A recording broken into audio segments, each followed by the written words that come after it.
avec la cigarette. C'est l'enjeu de la Ligue contre le cancer.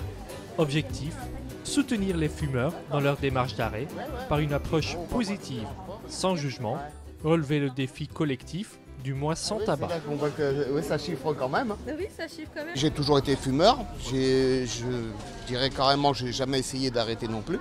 Et là, je me dis, peut-être qu'arrêter, ça serait super parce que j'ai des moments, quand je suis à bricoler ou à faire des travaux, je sens quand même que ça crée une certaine fatigue, quoi. Celui-là, c'est je me prépare. Pas moins de 60% des fumeurs souhaitent arrêter de fumer.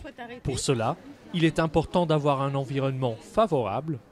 La Ligue contre le cancer participe à la mise en place d'espaces sans tabac et lutte contre l'entrée en tabagisme des jeunes. J'ai essayé au moins 4-5 fois, je n'avais pas réussi. Et puis là, j'ai réussi. Un jour, j'ai fait un pari, il fallait que j'arrête de fumer. Donc j'ai mis 2 mois, j'ai arrêté de fumer. Je fumais 30 cigarettes par jour. J'ai arrêté pendant 12 ans, j'ai repris. Et là, j'envisage d'arrêter. Il faut se décider, ça va peut-être se faire. Agenda, guide, disque pour calculer les économies, plusieurs outils permettent d'accompagner les fumeurs, même face aux réticences de prendre du poids.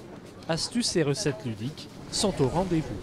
Alors ce petit agenda en fait est un agenda qui permet de donner des encouragements et des astuces en fait aux personnes qui souhaitent arrêter de fumer.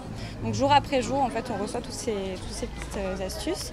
Et donc par exemple on découvre qu'au premier jour on a déjà plus de monoxyde de carbone en fait dans le corps.